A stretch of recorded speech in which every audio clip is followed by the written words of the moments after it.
बिस्मिल्लाहिर्रहमानिर्रहीम। अस्सलाम वालेकुम नादरीन, आप यूट्यूब चैनल देख रहे हैं। मैं इमरान ख़ान हूँ। नादरीन, पाकिस्तान की इस्टेब्लिशमेंट से एक झूठ बोलने वाला जो है वो पाकिस्तान पे मुसल्लत किया है।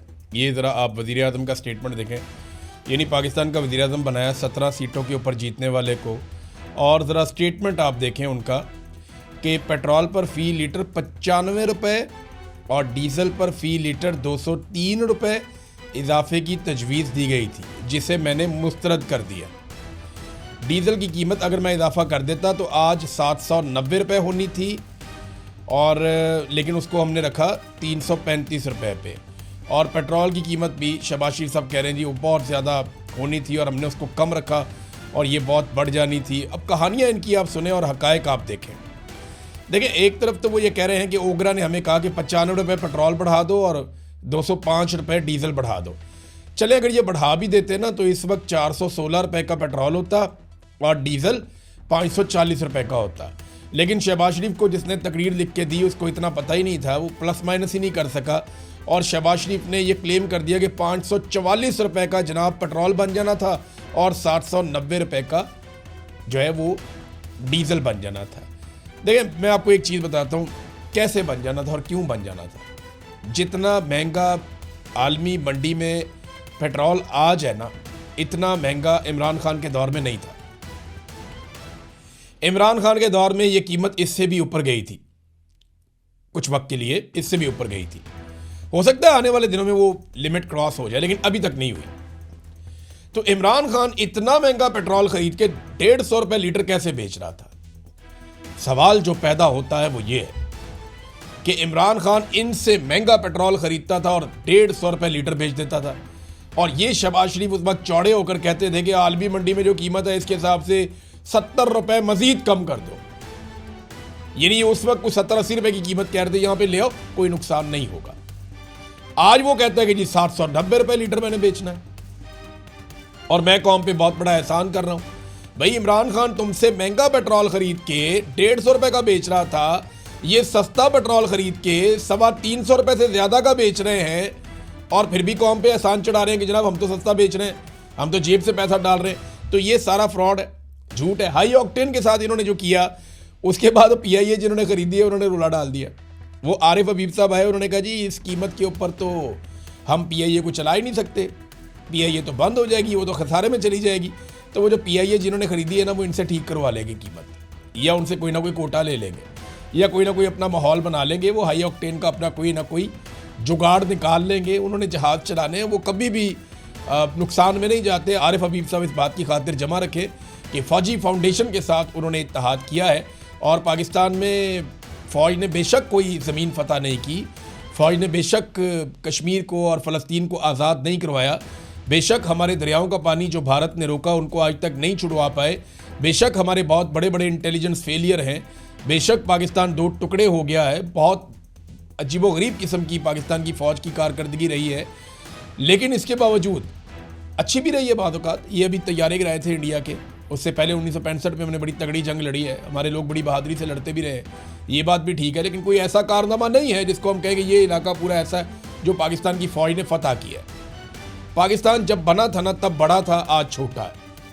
चाहे आप जाके इसको नाप लें गिलगित बल्तिस्तान में, जहाँ पे आपके ग्लेशियर्स हैं, वहाँ पे जो इलाके हमारे हुआ करते थे वो अब इंडिया के कब्ज़े में है। चाहे आप इसको नाप लें रकबे के नुक्ता नज़र से, पूरा का पूरा बांग्लादेश टूट के अलग हो गया, एक अलग मुल्क बन गया। तो पाकिस्तान की ज़मीन गई है, पाकिस्तान को ज़मीन मिली नहीं है। जब से पाकिस्तान बना उसके बाद से लेकर अब तक पाकिस्तान छोटा हुआ, बड़ा नहीं हुआ। फ़ौज का काम था कि पाकिस्तान की ज़मीन की हिफाजत करती, लेकिन बदकिस्मती से नहीं हो पाया। लेकिन फ़ौज ने कारोबार में कभी नुकसान नहीं किया। आज तक एक भी कारोबार ऐसा नहीं है जहाँ फ़ौज को नुकसान हुआ, चाहे DHA हो, चाहे इनका खाद बनाने का कारोबार है, चाहे बैंक का कारोबार है, चाहे एजुकेशन का कारोबार है, चाहे सड़कों का कारोबार है, कंस्ट्रक्शन का कारोबार है, और बेशुमार दूध का कारोबार है, मक्खन का कारोबार है, बहुत सारे कारोबार हैं। तो उसमें भी आ गए हैं ये जो मोबाइल फ़ोन कंपनी है वो भी एक बनी हुई है, तो बड़ा कारोबार है। सियाहत का कारोबार में भी आ गए, अब तो ज़राअत के अंदर भी आ गए, मादनियात के अंदर भी आ गए। तो फ़ौज को कभी नुकसान नहीं होता है, ना फ़ौज के ज़ेली इदारे को नुकसान होता है। बेफिक्र हो जाए आरिफ हबीब साहब, ये आपका मामला हल हो जाएगा। इमरान खान साहब जब अपने डॉक्टरों से मिले, अभी डॉक्टर जब जेल में जाके इमरान खान साहब को मिले, तो इमरान खान साहब ने उन्हें कहा कि 2 बातें बाहर जाके बोल देना। इमरान खान साहब ये चाह रहे थे कि कम से कम 2 बातें ऐसी हैं जो दुनिया को पता चले। वो ये समझते हैं शायद दुनिया को बिल्कुल पता नहीं है, क्योंकि उन्हें दुनिया से काट के रखा गया है। लेकिन हकीकत यह है कि हम सब ये जानते हैं, ना सिर्फ जानते हैं बल्कि इसके ऊपर रोज़ाना की बुनियाद पे बात भी करते हैं। एक तो इमरान खान ने कहा कि मुझे किसी से मिलने नहीं दिया जा रहा, दूसरा मुझे पढ़ने के लिए किताबें नहीं दी जा रही। ये 2 इमरान खान साहब के मामला थे, लेकिन डॉक्टरों ने इनकार कर दिया। उन्होंने कहा जी हम बाहर जाके नहीं बता सकते, लेकिन सोर्स से खबर तो निकल आती है।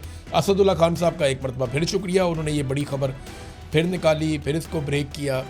तो अब आ जाए नाजरीन कुछ बड़ी खबरों की तरफ। एक तो बड़ी खबर ये है कि अटैक हुआ है अमेरिका के ऊपर, और ये बड़ा अटैक है। लेकिन इससे पहले दुनिया के 7 ताकतवर तरीन मुल्क G7, ये बड़ी मईशतें हैं दुनिया की, ग्रुप ऑफ 7, ये बैठे थे। यहाँ पे कुछ और ममालिक भी मैंने देखा, वो भी इसके अंदर शामिल थे। कनाडा है, फ्रांस है, जर्मनी है, इटली है, जापान है, बरतानिया और अमेरिका है। ये ममालिक जो है वो बैठे और इन्होंने आपस में बातचीत की है। और इसके अंदर फ्रांस के अंदर इनकी ये मीटिंग हुई है। इसमें अमेरिका के जो सेक्रेटरी खारजा हैं मार्को रूबियो, वो भी इस मुलाकात के लिए गए। यहाँ पे 2 बड़ी अहम चीज़ों पे बात हुई। एक तो उन्होंने कहा जी कि फौरी तौर पे जंग का खात्मा किया जाए, और जो शहरियों के ऊपर हमले हो रहे हैं ना, वो ख़त्म होने चाहिए। जो आम शहरियों का नुकसान हो रहा है वो नुकसान नहीं होना चाहिए। और दूसरा, आबनाए हुर्मस की नकलो हरकत को भी खोला जाए, इसके लिए कोशिश की जाए। तो ये अरब ममालिक भी कोशिश कर रहे हैं, यूरोपीय ममालिक भी कोशिश कर रहे हैं।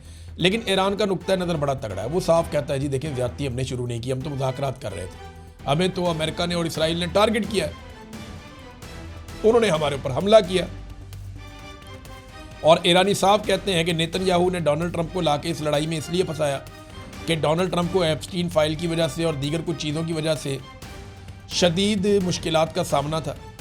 अब देखें ना, 28 तारीख आ गई है, अमेरिका के अंदर नो किंग मूवमेंट जो है वो आज चलेगी। अब देखते हैं नो किंग्स मूवमेंट में कितने लोग निकलते हैं। 9 मिलियन का उनका तखमीना है, 600 मुकामात पे वो एहतजाज करने जा रहे हैं। तो डोनाल्ड ट्रंप के लिए काफ़ी दिक्कत पैदा हो सकती है। देखते हैं क्या होता है। अमेरिका को फ़िलहाल जवाब का इंतज़ार है। जब मार्को रूबियो ने बातचीत की मीडिया के साथ, तो मार्को रूबियो ने यह कहा कि हम इजाफी फ़ौज ज़रूर भेज रहे हैं खलीजी ममालिक में, और वो वहाँ पे रहेगी। और वो इसलिए रहेगी ताकि डोनाल्ड ट्रंप कल को कोई फ़ैसला करते हैं तो उस फैसले को करते हुए कोई दिक्कत ना हो। यानी वहाँ पे हमारे पास इजाफी फ़ौज भी होनी चाहिए, हथियार भी होने चाहिए, सिस्टम भी होना चाहिए कि जंगबंदी करनी है या लड़ाई को बढ़ाना है। दोनों सूरतों में डोनाल्ड ट्रंप के पास ऑप्शंस खुले रहें और सहूलत मौजूद रहे। तो उन्होंने एतराफ़ किया कि वाकई में जो खबर दी गई थी कि अमेरिकन फ़ौजियों की नफरी को बढ़ाया जा रहा है खलीजी ममालिक में, वो खबर दुरुस्त थी।